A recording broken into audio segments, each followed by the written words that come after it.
नमस्कार दोस्तों, स्वागत है आपका हमारे चैनल में।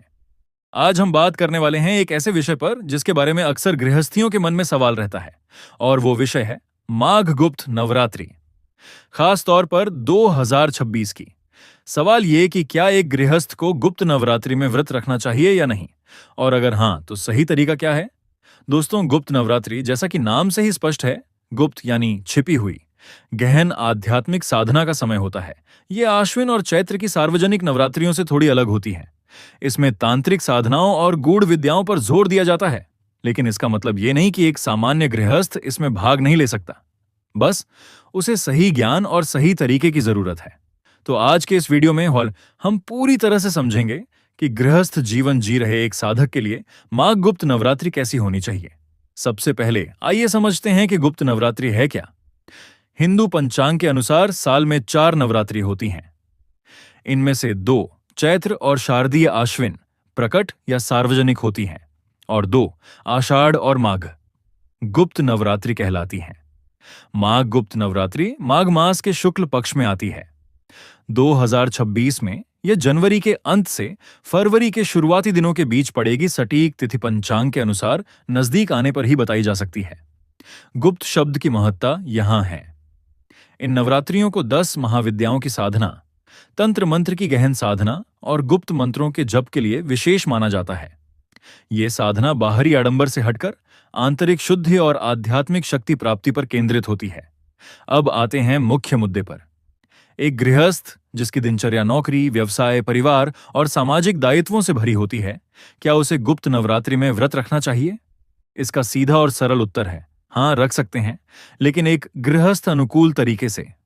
देखिए, धर्म कभी भी हमारे व्यावहारिक दायित्वों के विरोध में नहीं होता। गुप्त नवरात्रि का अर्थ ये नहीं कि आप अपने ऑफिस का काम, बच्चों की देखभाल या परिवार की जिम्मेदारियों को छोड़ दें, बल्कि अर्थ ये है कि इन सभी दायित्वों का निर्वहन करते हुए भी आप अपनी आंतरिक साधना के प्रति सजग रहें। व्रत न रखने की स्थिति: अगर आपकी सेहत ठीक नहीं है, अगर आप गर्भवती हैं या स्तनपान करा रही हैं, अगर आपका कोई अति महत्वपूर्ण पेशेवर या पारिवारिक दायित्व है जिसमें पूरी ऊर्जा चाहिए, अगर आप मानसिक रूप से तैयार नहीं हैं, इन स्थितियों में व्रत के बजाय नियम का पालन बेहतर विकल्प है। व्रत का सार है इंद्रियों पर नियंत्रण और मन की एकाग्रता। अगर पूर्ण उपवास संभव नहीं तो आंशिक उपवास या सात्विक आहार ले सकते हैं। तो अब जानते हैं वो सही तरीका जिससे एक गृहस्थ गुप्त नवरात्रि का पूरा लाभ ले सकता है। सबसे पहले एक स्पष्ट संकल्प लें। ये तय करें कि इन 9 दिनों में आप अपनी दिनचर्या में आध्यात्मिकता के कुछ पल जोड़ेंगे। संकल्प बड़ा नहीं, ऐसा होना चाहिए जिसका आप पालन कर सकें। 2 आहार, पूर्ण उपवास। अगर स्वास्थ्य अनुमान दे तो एक समय फलाहार या केवल जल ले सकते हैं। आंशिक उपवास: एक बार सात्विक भोजन, नमक, मिर्च, प्याज, लहसुन रहित, और एक बार फलाहार। सात्विक आहार: अगर उपवास नहीं कर सकते तो पूरे 9 दिन सात्विक भोजन, दूध, फल, सब्जियां, अनाज, दालें ही ग्रहण करें। मांस, मदिरा, लहसुन, प्याज और तामसिक भोजन से पूरी तरह परहेज करें। 3 दिनचर्या: प्रातः जल्दी उठकर स्नान, यह शुद्धि का प्रतीक है। घर में एक छोटा स्थान निश्चित करें, एक छोटा सा मंदिर या पूजा का कोना, इसे साफ रखें। ध्यान और पूजा: कम से कम 15 से 30 मिनट का समय निकालें। देवी के सरल मंत्र जैसे ओम दुर्गाय नमः या ओम ऐं ह्रीं क्लीं चामुंडाय विच्छे का जप करें। मंत्रों की संख्या अपनी सुविधा के अनुसार रखें: 11, 51, 108 बार। दीप जलाएं, एक दिया अवश्य जलाएं, यह आंतरिक ज्योति का प्रतीक है। 4 मानसिक व्रत: यह गुप्त नवरात्रि का सबसे महत्वपूर्ण पहलू है। जितना शरीर का व्रत, उससे ज्यादा मन का व्रत जरूरी है। वाणी पर नियंत्रण: कठोर, झूठा या नकारात्मक बोलने से बचें। क्रोध पर नियंत्रण: कोशिश करें कि इन 9 दिनों में क्रोध न करें। सकारात्मक विचार: दूसरों की भलाई के बारे में सोचें। अश्लील या नकारात्मक सामग्री, टीवी, सोशल मीडिया से दूर रहें। 5 गुप्त रखें: इस साधना को अपने तक ही सीमित रखें। दूसरों को बताकर दिखावा न करें, यही इसकी गुप्त प्रकृति है। अब सोच रहे होंगे कि इतना करने से क्या फायदा होगा। मानसिक शांति: नियमित ध्यान और सात्विक आहार से तनाव कम होगा, मन शांत रहेगा।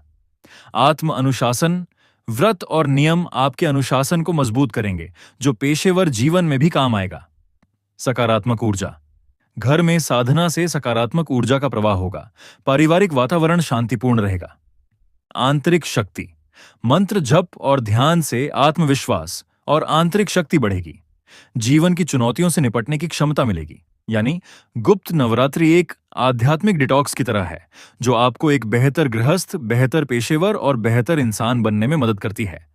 तो दोस्तों, सार यह है कि माघ गुप्त नवरात्रि 2026 में एक गृहस्थ को व्रत और साधना अवश्य करनी चाहिए, लेकिन अपनी शारीरिक क्षमता और दिनचर्या के अनुसार एक व्यावहारिक रूप में। इन 9 दिनों को एक अवसर के रूप में लें, अपने भीतर के गुप्त दिव्य तत्व को जगाने का अवसर। छोटी शुरुआत करें, लेकिन नियमित रहें। मां दुर्गा आपकी साधना को स्वीकार करें और आपके जीवन में अखंड शांति, समृद्धि और शक्ति का वरदान दें। अगर आपको यह जानकारी उपयोगी लगी तो वीडियो को लाइक जरूर करें और इस ज्ञान को अधिक लोगों तक पहुंचाने के लिए शेयर अवश्य करें। हमारे चैनल को सब्सक्राइब करना न भूलें और साथ ही घंटी आइकन को दबाएं, ताकि ऐसी ही आध्यात्मिक और ज्ञानवर्धक जानकारियां आप तक सबसे पहले पहुंच सकें। धन्यवाद। जय माता दी।